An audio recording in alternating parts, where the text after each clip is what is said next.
Today, we're reacting to all the games Xbox just showed off in its latest developer direct, talking about the latest Assassin's Creed gameplay details, and are we about to get a GTA 6 trailer next week? Stick around to find out.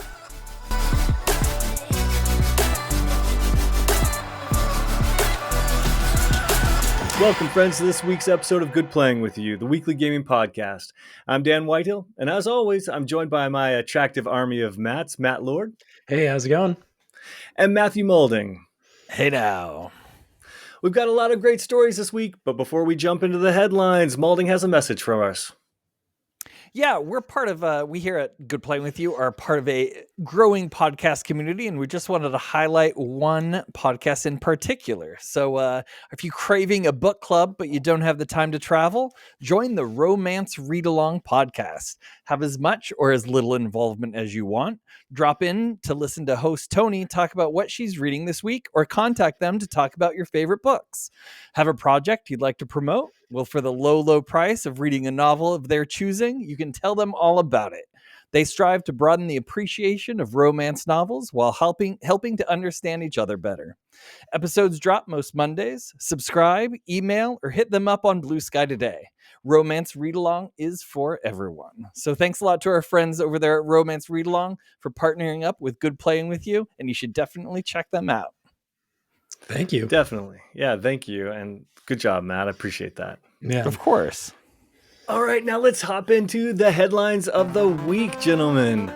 I'm super pumped because we just had an amazing Xbox developer direct, and we got some great looks at some great looking games, and I am dying to know what you guys think about them.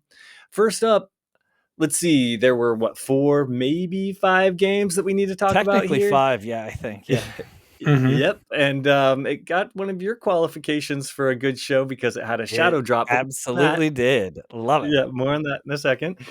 Okay, so kicking off the show was the surprise announcement of Ninja Gaiden 4 from Koei Tecmo's Team Ninja, working on the with platform Platinum Games, and it had that iconic, kind of intro of the mountain, and then it goes up and it's pink, and it's like I knew immediately when it said Team Ninja with the red underline. I'm like, oh shit, here we go. So Ninja Gaiden 4 is picking up right after the story of Ninja Gaiden 3, and the trailer showed off like a cyberpunk-esque Tokyo in chaos with some sort of dark rain that was coming down because of the boss of the last one kind of left it there. And then this game featured a new protagonist, Yakumo, which is different, but don't worry because a longtime franchise star Ryu Hayabusa is also a playable character in the game, and he's actually going to even be an obstacle for Yakumo to overcome. So at some point, it sounds like they're going to be going head to head, which is totally awesome. It looks like a lot of action with swinging, wall running, lots of sword battles, and that they featured in this gameplay preview, and it's set to release this fall on Xbox Game Pass, PS5, and PC. What did you guys think? Are you into this game? What did you think of the footage? I was in. I thought this was a fun way to start the show. I think it lasted a little bit long. I was kind of like, okay, we're really, really diving in here. I think that was kind of for every showcase, like little show that they had for each game, but it was impressive. Like technically it looked really good. I thought the fighting looked super slick. I liked how there was almost the roller coaster like track sliding mechanic that they had in there. I thought that just looked awesome. A lot of this stuff looked like, and it seems like they were focusing really they were super focused on combat balancing, and I was in. This really like stole the show for me. And I thought it was a great way to open this thing up. What did you think, Moulding? I've not played a Ninja Gaiden game since the very first one, and I couldn't even tell you what that one was like. Side-scroller Nintendo one? Yeah, the side scroll. That was the last one I played. I haven't played anything since then. So I'm pretty much new to the series basically, and I'm super pumped. It looked really good. It looked really polished. What I'm a little worried about is it did look like I needed some very high twitch reflex akin to Sekiro, which I was miserable at and made me very angry, and I rage quit. I've tried 3 times to play that game and I've quit every time. So that's what I'm a little concerned about, that it could be that. So that's my only concern. But other than that, it looks really fun. Even me not really knowing anything about the history of the games, I'm pumped and looking forward to trying it out. Thankfully on Game Pass. I mean, it kind of was like, in a way, the OG Dark Souls-esque type of game. It had Yeah, it really that type was. of difficulty level, and you're It right. kicked my ass Yeah. back in the day for sure. Yeah, I think all the games had, because I put a lot of the time, probably most of my Ninja Gaiden time was on that Xbox, the OG Xbox Me version, and too. that was the one that I sank some time into, and I remember that game was hard. So I'm sure they're gonna follow the same footsteps. Like, Dan, is this something that you are interested in jumping into? Well, gentlemen, let's just say I'm really happy it's on Game Pass because otherwise I wouldn't be giving it a try. I have huge respect for this team and I have huge respect for this franchise, especially because I played it so much when I was younger as well. But I'm going to be honest with you, that Xbox 360, the original Xbox version that you played, Lord, I got to maybe the first dojo and there was a boss there that just kicked my ass so hard. It was so brutal that I was like, you know what, this might not be the series for Danthrax 07. And so I kind of put it down. So Wait, so back then, out of curiosity, did you rent it or did you buy it back then? Gamefly, mother effer. Yeah. Man, I mean, GameStop, I think I took that bad boy home. I borrowed it. Let's go. And I was just Yeah. playing, and yeah, borrowed. Weird. And Yeah. I was just able to play all sorts of different games back in the day and on the OG Xbox. So that one definitely was such a challenge. But My yeah. humble brag, because I have the same situation with you with GameStop, was I worked for G4 TV and they had a vault in the library. So you would go down to the tape library, and I would always go on a Friday, and they had these like tourney wheel, like the bookshelves would move, and they had every single game ever, and they would allow you to check the games out over the weekend. And so I had access to everything thanks to G4. The So yeah. dream. I knew you back then, and you never helped a brother out. That's interesting how that happens. I didn't really know about that until just now, but that's I'm okay. still trying to decide whether I can trust you or not, to be honest. So. 30 years later, or however long we've done it. Still on the fence with that one. Yep. Yeah. So I'm still on the fence, actually, more so with Ninja Gaiden 4. But what will really help me decide will be the shadow drop that happened right after, and one of the more exciting things out of this direct, and that was Ninja Gaiden 2. They did a remake in Unreal Engine 5, and it looks fantastic. Not only that, it dropped today in Game Pass so that we can all try it out. So this was the remake of the 2008 original, and it's done in Unreal Engine 5, and it looks almost as good as on Ninja Gaiden 4, the one they showed it just before. What did you guys think about the shadow drop? Have you played it? Or you are going to play it? What are your thoughts? I'm downloading it right now, and I'm looking at it. It's almost done, and I'm gonna go out on a limb here and say it looked better. It looked more fun to me what I saw of that than the new one that they announced. But again, I have no idea. This is only based on those trailers. Never played any of them, so it's almost downloaded now, and I really look forward to trying it out. When I saw that it was Unreal 5, I was like, well, I should give it the best shake possible and maybe get it on Steam. And that sucker is $50. So I was like, Dear Lord. oh, I guess I'm probably going to have to revert back to the old Series S and give it a crank there. It'll be, I think that'll be fun. I mean, okay, like I need a memory refresher, because I was like, okay, when did 2 come out? Dan, anyone off the top of their head, was that like a 360? Or The 2 was a 360, 360. and it was in 2008. Got it. Okay. Yeah. So, I mean, it looks really cool. I'm with Malding. I thought it looked great. It looked really cool and polished. I know. I think I'm going to try it too, but it will determine whether I'm excited for 4 or not, to be honest with you. Even though you shouldn't judge a new game by an old game, because I'm sure it's got new bells and whistles, but hey, that's what I got to play. Um, I'm on the fence really about whether Molding's going to like it. You're either going to love it or you're going to hate it. There's going to be no in between with that's you. most games. I very rarely have an in-between game. Yeah, for sure. So I'm so curious to check back in next week to see what you both think about it. Yeah, me Malden, too. you love a good challenge, though. I would be very surprised if you do. don't like it. It's Yeah. there are some challenges that seem fair to me that I like doing, and some that seem unfair. And Sekiro felt very an unfair challenge to me. So that's kind of where I'm basing a lot of my opinions on, is that game. Yeah, makes sense. All right, moving on to the next game, though. Technically, game number 2 was technically it was 2, even though it's 3. South of Midnight. So this was the kind of Southern Gothic action adventure, and it was from Compulsion Games. They debuted a new story trailer that showed the hero Hazel searching for her mother in the wake of a powerful hurricane that kind of washed away their house down a river. And then she learns that she is a weaver, and that's one who can wield magical power and see threads of fate that connect to one another. So when she was battling, she used spindles and hooks and all different sorts of like weaving materials, it looked like.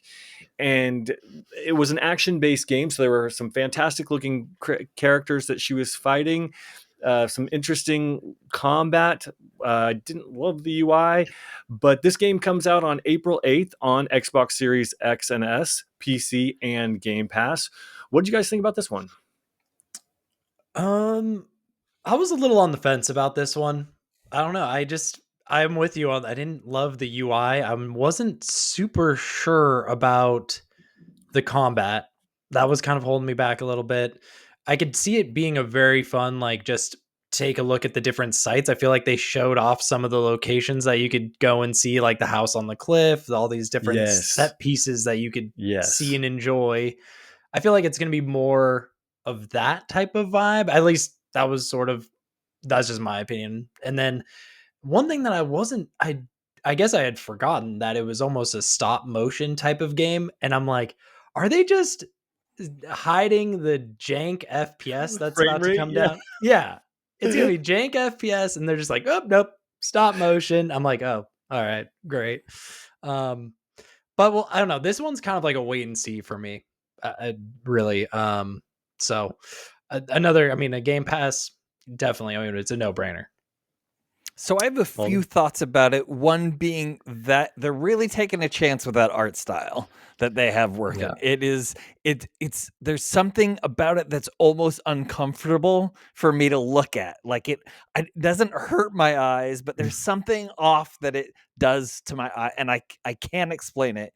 So we'll see. That's just from watching the video of it. So we'll see what actually playing it is gonna feel like. The other thing is any sort of battle that they showed almost felt like it was in arenas. It felt like it was huge open areas that they were fighting that she was fighting these monsters in these arenas. So I'm hoping that there are other environments that you fight in. And then my third thing is that I love the New Orleans, that Louisiana stuff, and I feel like it's an untapped video game environment that I'm super pumped to see that culture is seen in video games, which I haven't seen before. So that I'm super pumped to try it. Again, very happy it's on Game Pass, because I don't think I would purchase this right off. I would be a wait and see sort of game. And the woman who did the stop motion was stunningly gorgeous too. I just thought like when she popped on screen, I was like, my God, that woman is beautiful. So I'm excited to see her, like her stop motion, what she does, or not stop motion. I'm sorry. Her what's it called? Her mocap. Motion capture. Thank you. Yeah, she was gorgeous. So, so that's I'm not super pumped, but I'm looking forward to trying that. I agree. I'm in the exact same place. There's another one that I'm glad that's on Game Pass. This isn't a game for me.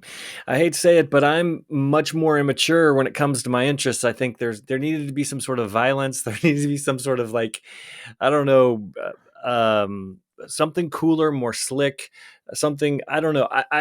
I'm very happy that games are diverse and they're trying new things and they're creating new IP because we can't keep playing the same games over and over. So I am excited, and maybe that's really what it is that I haven't played a game like this before, so maybe it will click with me.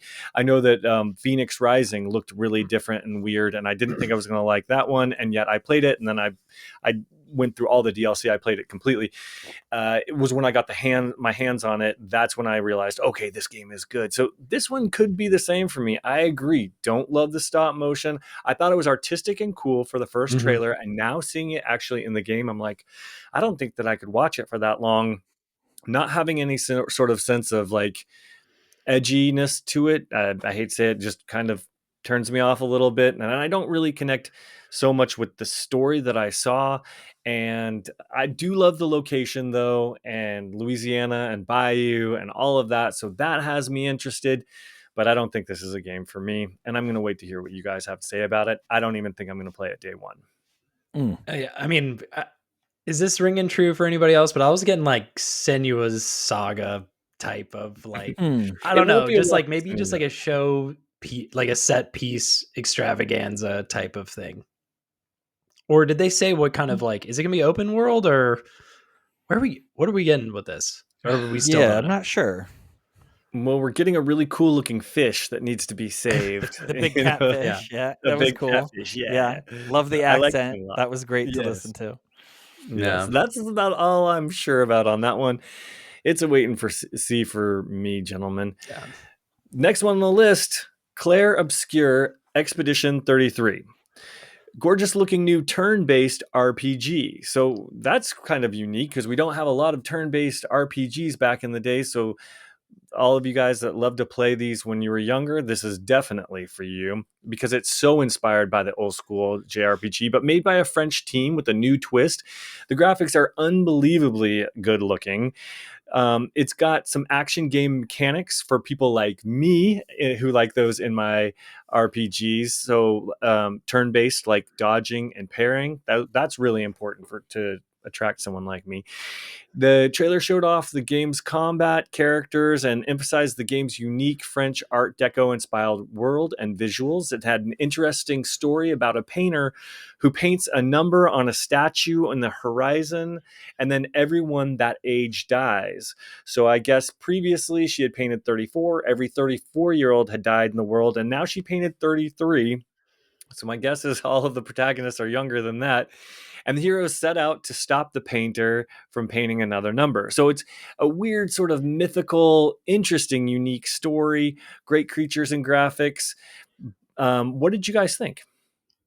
This was my best in show. This was the one that really wowed me, and I was really looking forward to see that story. That high concept story just hooked me immediately. I was like, "Oh my gosh, that's such a cool idea!" It reminded me of that movie with Justin Timberlake where they have that watch that keeps the time of how Oh, long they can live. in Yeah, time. it Yeah. kind of I don't know why. It was just that high concept vibe from it made me think of that.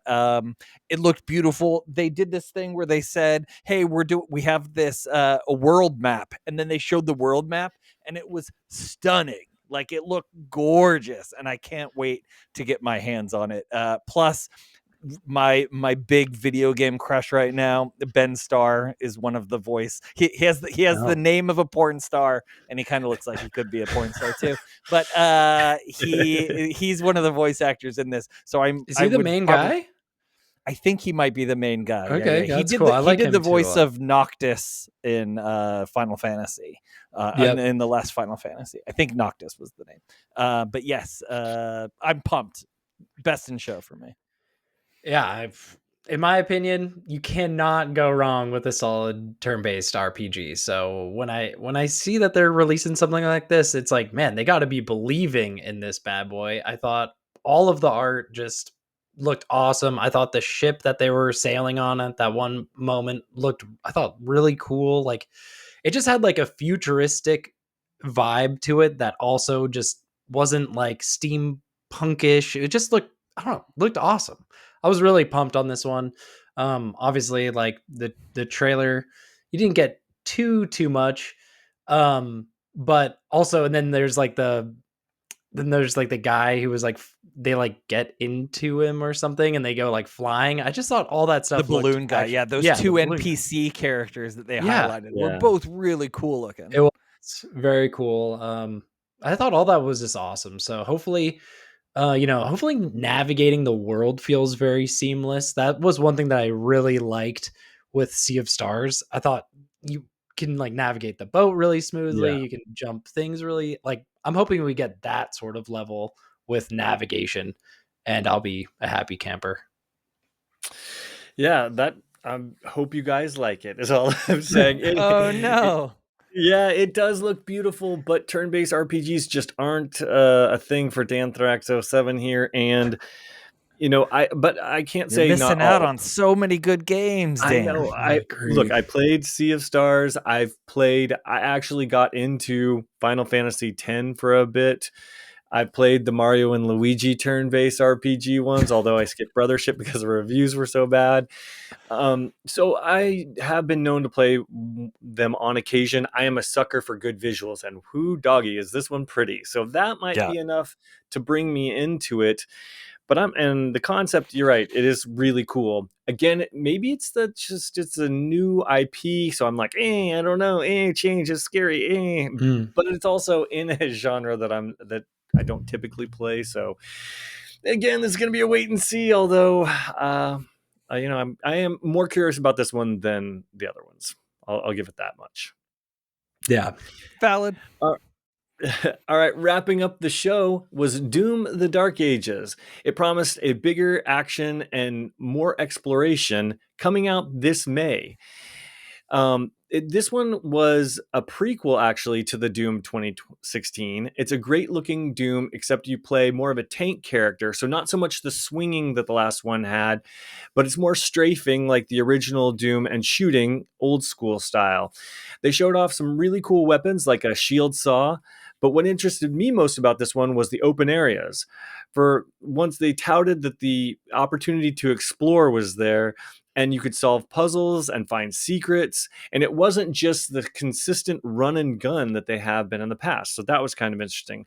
And if that wasn't enough, you can be a 30-story mech, or you can ride a dragon. So there are different modes of transportation in this game. But unfortunately there's no multiplayer. So there, just wanted to note that it's single player only. This one's going to release on May 15th for Xbox Series X and S, PlayStation 5, PC, and it will be on Game Pass as well. How'd this one hit you guys? Misfire. This thing did not get me. I was gonna say going from the sci-fi to this like the fantasy level just does not work for me. And there was something about each thing they showed off. It was looking like they're going slow motion with this game. I thought the remake of the Dooms had this fast pace action. Something about this looked dull. I was like, wow, this thing got me so anti hyped. I cannot believe it. I don't think the shield is cool. The guns look dorky. I'm like, this is just not the game for me. I mean, I'll go back and play. Okay, let me tell you what Peak is. Peak Doom 3, where it was like sort of a horror game. And where the game has gone, it has fallen greatly. So this one was like, when I was watching this, I was like, okay, we got to wrap this one up. We're done. We're done. So All right, that's my little rant. Spicy take from Lord. Malding, how did this one strike you? Well, Lord stole my thunder because I thought it was going to be the only one with those thoughts on it. No, it did not feel. It didn't. I don't know. I can't explain it. It didn't feel right. Those enemies, I really felt they just stood there. Didn't you get the impression that they all just stood still Yes. and he was attacking them? And they were a little bullet spongy and he was just like shooting them. Yeah, there was the one that threw out the fireballs and you had to avoid the fireballs, but pretty much it just looked like they stood there. And that didn't look fun to me. I'm not a Doom diehard player. I don't think I played anything until the last one, which I may have put probably a couple hours into. So, my opinion might not be the highest on the Doom franchise, but yeah, it didn't excite me at all. Yeah. I have to say, I love the shield though. I disagree with Um, Lord. That shield was awesome, and I love that. And I also think the guns looked really cool. It just using those guns against those enemies did not look fun to me at all. I don't know. I'm Is it going to be 3? Is it 3 for 3, Dan? Yeah. No, I don't like or dislike this one whatsoever. I played the other ones. They just didn't click for me. I have respect for the franchise and the series. This was the first one that actually interested me because I was like, ooh, I like exploring and secrets and that sort of stuff. Because my problem with Doom is that it's always been this constant, like, narrow hallway where you're shooting people consistently. And I loved the movement of the last one. So that was really fun for me. They're taking that away in this one, but they are adding a little more open world areas. Again, Yeah. I don't think this is one for me, gentlemen. So yeah. I also thought it was kind of comical, Malding, just piggybacking on what you're saying, is they showed off that little slider where you can like increase the game speed, and they cranked it all the way up and it didn't do anything. It went like Yeah. So I was just like, what? Actually, I take that back. Probably the one thing, the highlight was that mech thing, because I thought that was actually cool, and that doesn't 30-story mech. Yeah, that doesn't show up enough in video games. So that could be the one. I do love a mech. That's true. Yeah. So all right, so overall, they featured 4 games in this developer direct, and then they did have one shadow drop of Ninja Gaiden 2. If you had to score this presentation on a grade school level, what would you give it, Lord? Oh, I'm going first. Yeah. I would give this. I was more hype. I would just give it a B. It was a B for me. Molding?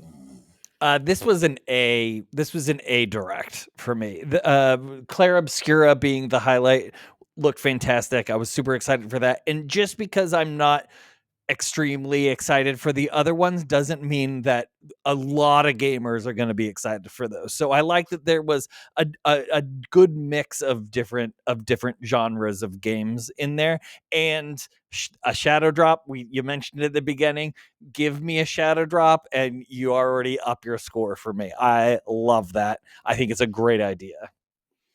And I agree. I love. I correct me if I'm wrong, but none of these are exclusives. We're getting them on Game Pass, but I don't think any of these games are exclusive to Correct. Microsoft, to Xbox. So I love that too. More games, being able to play everywhere on all the systems, but I get to play it for free. That's the best of both worlds.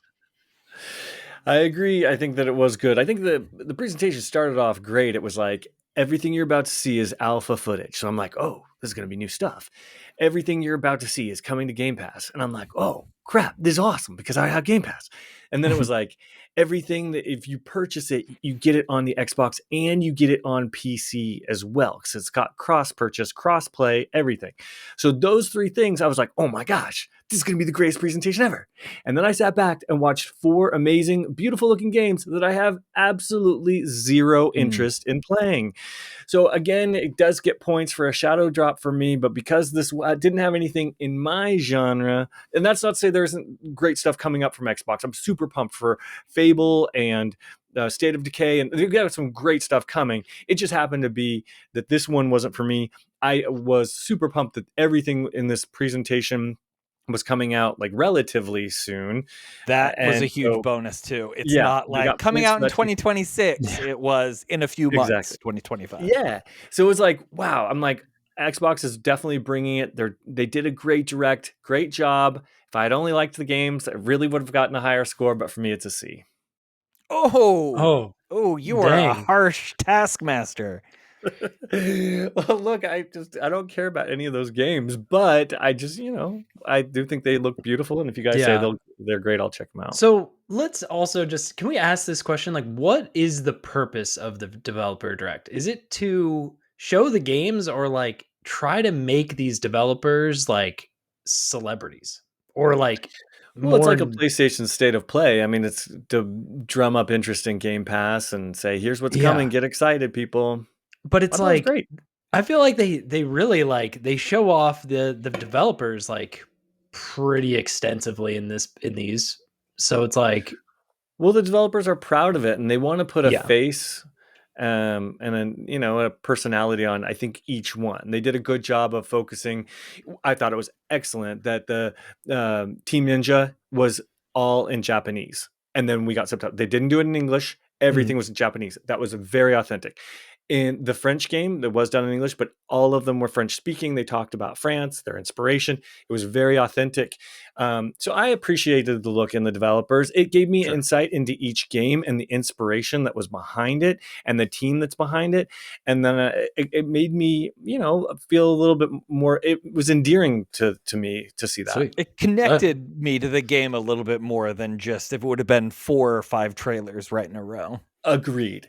And I didn't think it went on too long. I mean, they did it and then they just It went along too long. They could have cut maybe 5 minutes from each of those, and it would have been good. But the production value was fantastic. Like it was produced really well, and it was so professionally done. And it's Microsoft; they have tons of money, so it looked great. Yeah, agreed. But it did not. Wait, going back to your one thing, you said.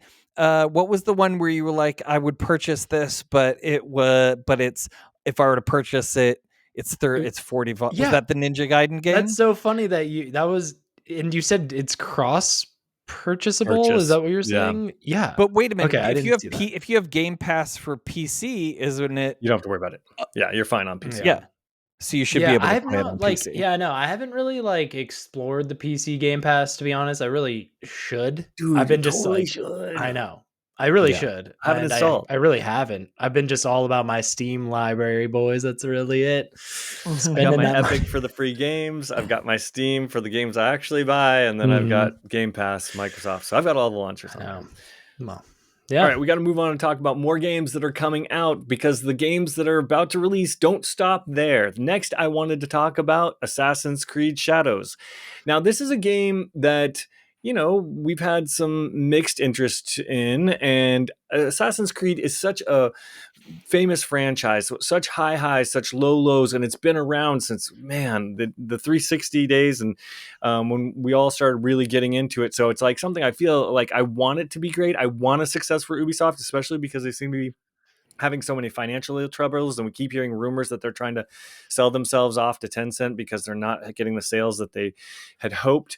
And Assassin's Creed, is their largest franchise and their next big release that's coming out.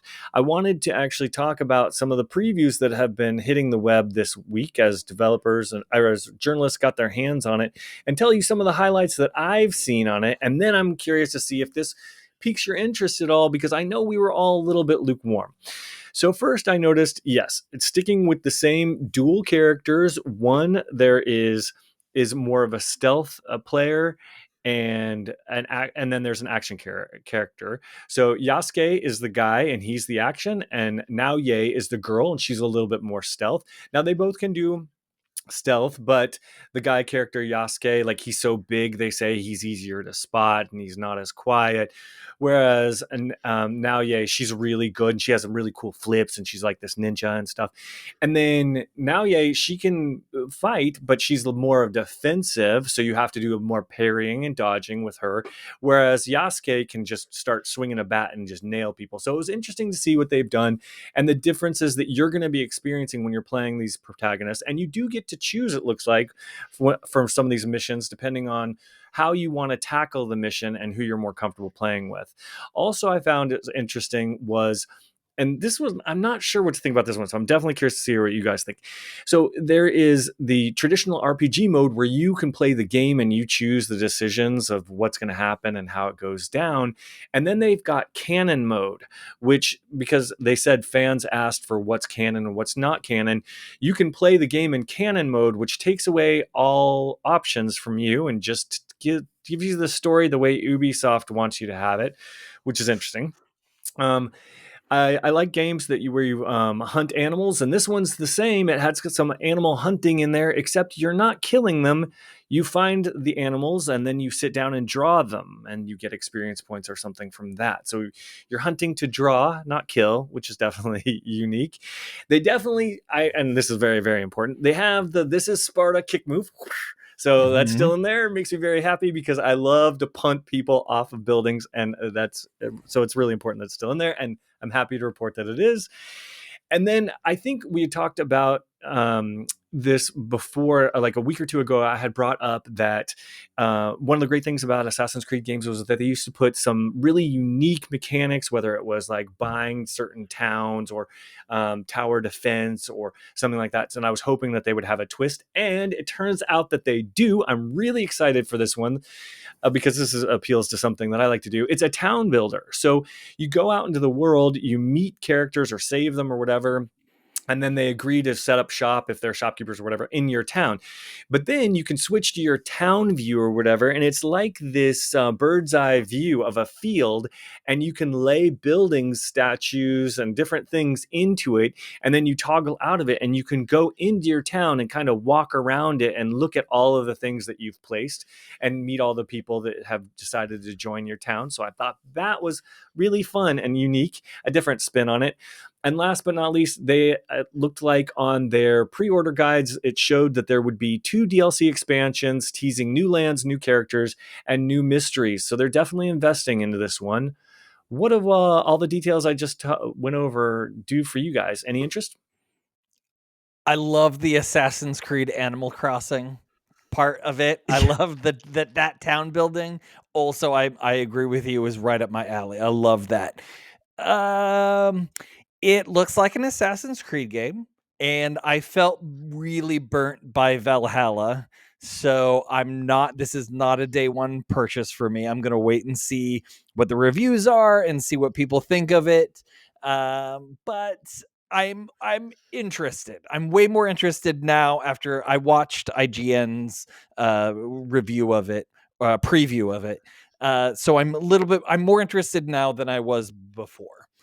Probably most of the playing, I'm a stealth player. I am not an action player, so most of my playing would probably be with the ninja, not the samurai. So I'm interested. Yeah, That's I cool. actually don't know if I appreciate having that, like, to the options. I like just being locked in and just like, tell me how, like, this is how you're supposed to play the game. Like, getting that option, my ADHD brain is like, you have too much stuff going on. Like, should I go in, guns blazing, or should I go in ninja? I just want to be like, here, this is your character, go in, you know, either super stealthy character or super badass character. I don't know. Having that option just seems I don't know, too much. But um I do like the canon op. That is cool what you're saying, Dan, where it's just like it will go and just kind of like tell you the story. You don't have to. So I'm assuming you don't have to make any like certain choices or anything. It will just Right. like unfold.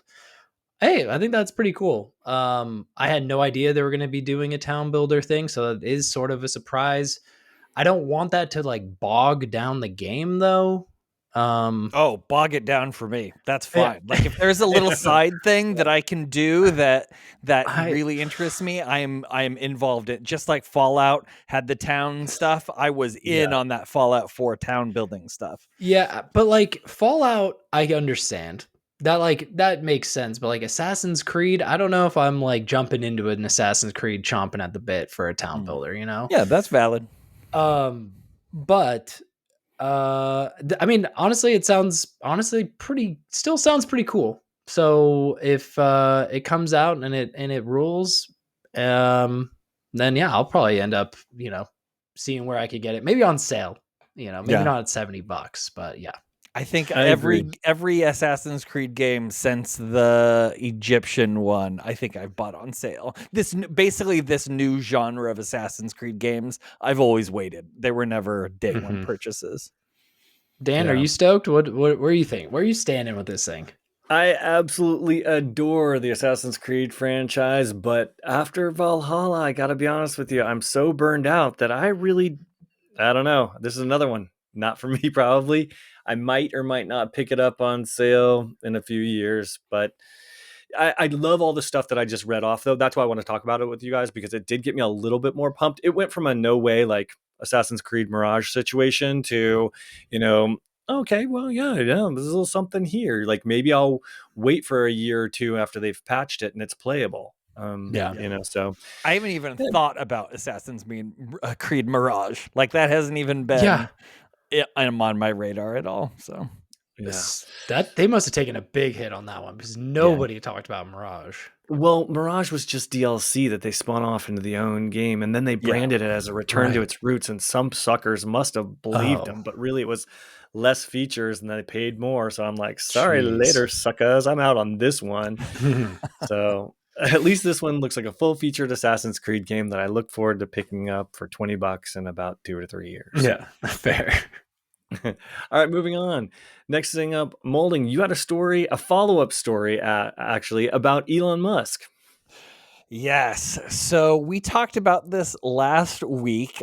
This was one of my stories, and there is a little follow-up to it. So I'm pulling this from Rich Stanton at PC Gamer. Elon Musk admits account boosting on Path of Exile 2 and Diablo 4, but says deal with it. Billionaire troll and part-time gamer Elon Musk raised more than a few eyebrows earlier this month when he streamed playing a high-level Path of Exile 2 character, but to the considerable mirth of viewers, didn't seem to have an understanding of the basic game mechanics. So was he account boosting? Well, the mystery is now solved. A new video released by Nico Rex and in a story broken by Windows Central shares DMs between the pair with Musk's permission, in which he admits to using account boosting services, to no surprise to us here at the pod, which he kind of had to after the internet noticed his Path of Exile 2 account grinding while Musk was very much in attendance at Donald Trump's inauguration. Nico Rex asked Musk if he had someone else play his accounts and or bought gear and resources in Path of Exile 2 and Diablo 4, to which Musk responds with a 100 emoji. With regards to account boosting, Musk says it's impossible to beat the players in Asia if you don't as they do. Asked whether he intended to take credit for having a high-level hardcore character in Path of Exile 2, Musk says, no, never claimed that. The top accounts in Diablo or Path of Exile require multiple people playing the account to win a leveling race. Musk is unrepentant about his boosting and doesn't think he owes anyone anything. What should I be apologizing for? He was quoted as saying. Pretty interesting that Musk didn't mention it when boasting about his Diablo 4 skills on the Joe Rogan podcast. However, on that occasion, his pride at being the top 20 Diablo 4 player worldwide was clear to see. And as a final note, it is against the terms of service for both games to account share. So I think we talked about this last week. I don't think any of us are surprised at this revelation. Would either of you ever pay someone to play a video game for you to get better cred in that game? Is that even a fathomable thing for you guys? Hell no. That's so hell no. Like, I've got a billion other things to spend money on. I'm not going to, I don't care about that. Like, sadly, my interest in video games, like, I'm obsessed with a video game for maybe 3 weeks, maybe 4. And then I'm like, all right, delete. And I never play it again. So it would be a waste of my money for sure. Yeah, I would never. That's crazy talk. But maybe Musk is onto something, though. It could be true. Like, if you want a character that's going to be on the top charts, maybe you do need to do that. I don't know. I don't have enough. Like, I don't know. I've never had a character top of the charts like that before. So potentially. And guess what? If Musk wants to call me and need like a backup account booster guy, I will definitely jump in and That's your new play job. this character. I only cost like $1 million a month, and I'm there. So the line's open, Mr.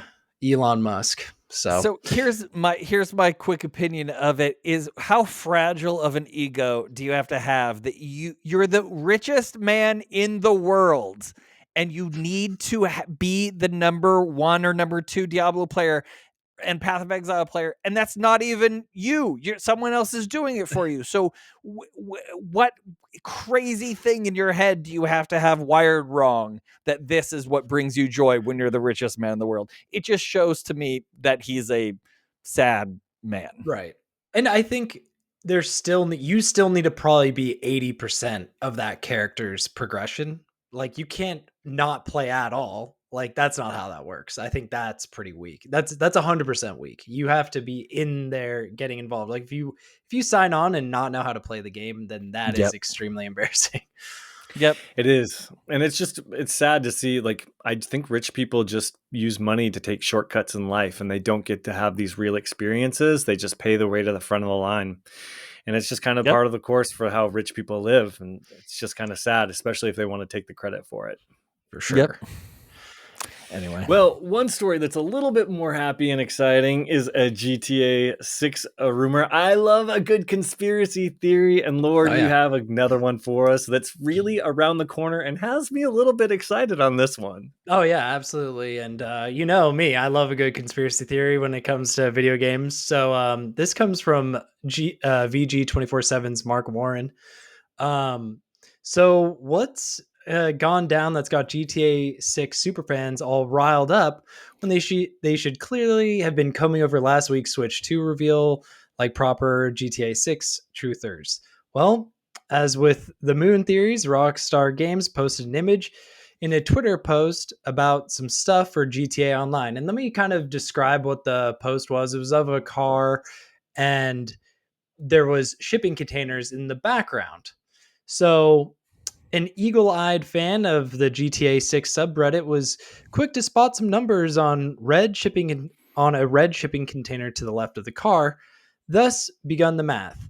All of the numbers on the container, aside from a 2 that's in a box, which I guess is a special anti-theorizing box, it's paid for because it's sick of all this bollocks, were added up, giving a total of 30.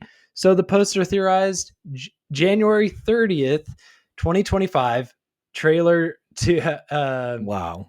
Yeah, trailer 2 date. Oh, and they added less than January a week away. Yeah, and this is a little tidbit also just to add to the frenzy. Oh, and they added January 30th.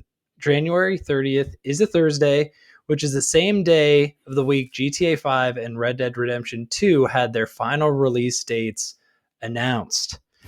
So, I mean, honestly, I feel like that's a pretty good, like, I mean, maybe it's a stretch, but it seems legit. Like, I mean, okay, what were the phases of the moon in that photo? Was the moon being shown? Because No. that'll really Molly, before you shit on this, please let me get really hyped about it, and then you can burst my bubble and enjoy it like I know you do. Okay, here's what makes me super excited about this one is because one of these crazy theories is going to turn out to be true, and this one seems to, have a good chance with that the is map. What you said about the moon one. I think word for word.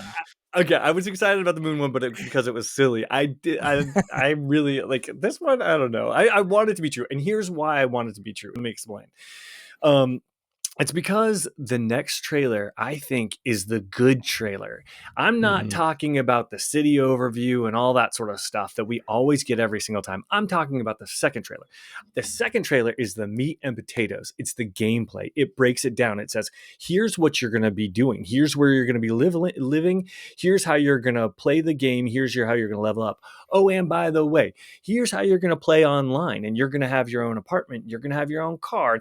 And they've got the voiceover, and it's a good meaty like 6 to 10 minute trailer that just tells you, oh man, I'm chomping at the bit. We didn't get one peep in 2024. 2025 has got to be our year. I'm super pumped. Mulling, feel free to crap on me now. No, you've hyped me up for it. You've so much that I'm pitting my shirt out. Like, yeah, now I'm hyped for it too. No, yes, you are totally right that the next trailer is going to be that meat. That is exactly what's going to happen with it. Whether this shipping container number is going to tell us when that happens, I don't know. No, but I need hot when it steamy happens, meat. Just be happy it happens. Like I need hot steamy meat right now. Like, let's go. I mean, I do I'm love some telling hot you, steamy meat. there's, I mean, it's if they do drop that trailer, Dan, like believe it, I'm gonna be coming in so stoked, and I really would love because there's been some additional leaks here and there, and they're just going into the level of detail of this game, and man, when I like hearing about the next gen details that this game could potentially have, it blows me away. I would love for it to be true. So give us that trailer so we can talk about it on the show. My body is This is so where ready. I just want you guys to temper your expectations to any trailer that they're going to put out. The game's not coming out for another year, at least, I would say. So, anything that any meat that you're going to be eating, you better parse that out for a year, because you're not going to be playing it for a is while. next year, 2026 or Exactly. 2027. Exactly. Oh yeah. Yikes. Well, I've already been living on the fumes of 2023's amazing trailer, so this is all I got. This is all the hope I got, man. Don't take That's that all away from me. That's all that's left. Yeah, Oh, exactly. poor Dan. It's the only thing that keeps me holding on. All right, let's hop into some listener emails of the week. If you want to suggest a topic, feel free to hit us up at goodplayingwithyou@gmail.com. This week, we got a question from one of our YouTube listeners. His name was Monkey Frockus Jr., which a great name, by the way. And he was responding to our video about Switch 2, asking us, if we weren't immediately day one super pumped for it, what would make us super pumped for it? Which kind of got me thinking, like, we know the rumored Switch lineup. We know it's going to be Mario Kart. We know it's the 3D Mario, the Zelda Remaster, Final Fantasy VII, Halo Master Chief Collection, Diablo 4, and more and more. But, gentlemen, it did make me curious. What left field sort of choice, what outside of the box thinking, what sort of franchise revival or game would make you say, hell yes, I'm in day one, I'm super excited? What kind of surprise do you want to hear from the lineup? So picture this. Switch 2 comes out right at the same time as the new bird flu pandemic. And during that time, they come out with a new Animal Crossing. I'm buying it all. That's immediately will get me, because I have unfortunately fond memories of the COVID pandemic playing Animal Crossing with You're you, scarred for Dan, life. and other people, and it's really seared into my brain. That might get me. That might get me to get a Switch 2 right at its release. So that would be the first one. I think I already got bird flu once this year. You may have. No, Animal Crossing, that's a great pick. Yeah. For me, I mean, of course, a Zelda. Like, I think that's just like a no-brainer. But to be honest, this is the wild one. This is my, like, I need a new IP that has all the uniqueness that we know and love from Nintendo, but something more mature. And I believe the system looks like it's geared more towards these like Nintendo adults. You got like Disney adults, but this is Nintendo adults. So I'm hoping we see like a brand new IP. That would be a dream, like a Nintendo IP that's like more mature. Like, yes, even if it's like an FPS, or I wouldn't mind like an almost like, what would be really great? Like an Uncharted-esque type of Nintendo game. And I feel like that system really looks like it's not like a kiddie system anymore. I think the OG Switch is going to be the kiddie system. This one's going to be the adult system. And so we need a game for our big man hands, because they're making it bigger. Big man hands, and it just looks sleek. It looks like an iPhone. It's taking the next step. So I need something like that, and that would put me over the edge, no doubt. Nice. So yeah, I've got a few picks here, and so I don't want to belabor it too much. But first off, I have to say, I got a GameCube really quickly after launch, and I feel like I was one of the only people, and I absolutely fell in love with Eternal Darkness. And I know we just talked about it on the previous podcast, but its insanity effects should not be missed out. And I don't think that game's good looking enough for people to go back and play it. So I want a sequel to Eternal Darkness. And then Molding, I know you had a couple more. Yeah, and a couple more. I popped on to the Nintendo Virtual Console on Switch yesterday and came across a game that I absolutely loved. I think it was Super Nintendo, or it may have been NES. I can't even remember what series, but Pilot Wings. Give me a new Ooh. Pilot Wings, because that game was But isn't absolutely Microsoft Flight fantastic. Simulator going to Switch too? And isn't that really just Pilot Wings? I don't think you can use a jetpack in Microsoft's Flight Simulator. I can't say it either, but you had that jetpack that you would land in. You would have to shoot off and land in the things. You had anyway. Give me a Pilot Wings. And then actually, you can kind of piggyback this off. I answered that the guy's YouTube question. Or we talked about it briefly, Star Fox, which hasn't been seen in I a agree. while. That was one of the Oh, things a I was thinking. Star nice Fox for new sure. next gen Star Fox game. Ooh, I would eat that up. Give me some space flying. Give me some space fighting. Some barrel rolls. Give me a barrel Yeah. roll. And then yes, as like some sort of little woodland creature. I'm in with that. That might push me over the edge too. All right, we got to move on. Any other ones molding from you? Or those? No, I think that's it. Okay. Zelda, I Okay, agree Lord. with too, of course. Yeah, Lord. Any more from you? Nope, that's it.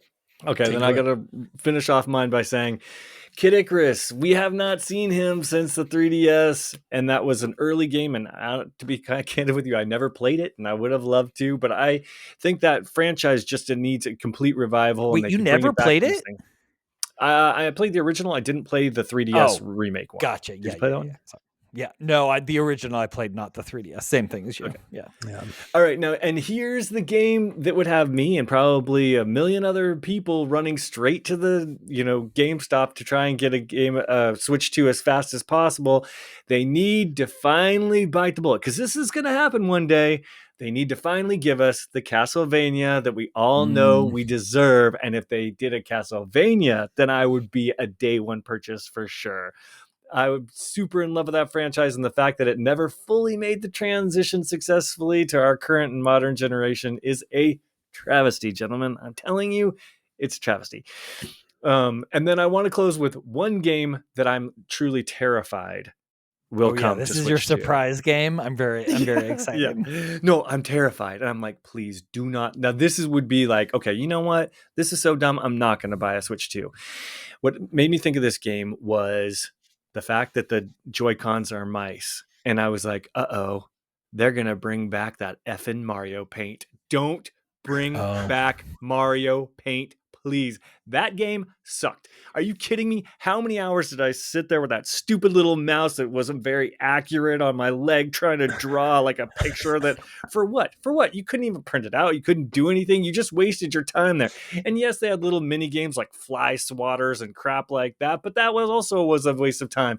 That whole thing, sorry, Mom, was a waste of money, because I am not a fan of the Mario Paint. And if I want to draw something, look, I'm just going to have AI do it for me nowadays. I don't have the time for it. So What you're Mario saying Paint. is you've always been a sucker. Is that what you're saying? Because yes, even little a-hole. peanut me saw right through that game. I can't believe you picked that game up. Oh, poor Dan's mom. Dan the Rube over there. I know, right? Or Epic Mickey. What about that? A little painting. Remember that little painting Mickey game? No, I don't Didn't think that I just played come out that on one. Xbox? Or they've just remastered that They one. did. So. They did. I guarantee you that'll be on Switch too if it's not on Switch already. I'm sure it's on Switch already. Yeah. That's so funny. All good So- choices though. There's I hope they all come out. except for Mario Paint. Yeah. Except for Mario Paint. That pretty much wraps up everything we have for this week. If you're watching on YouTube, please like and subscribe. If you're listening on the podcast, please tell a friend. And on behalf of Matthew Maulding, Matt Lord, and myself, Dan Whitehill, thanks for joining us. And as always, good playing with you. Good playing with you. Playing with you.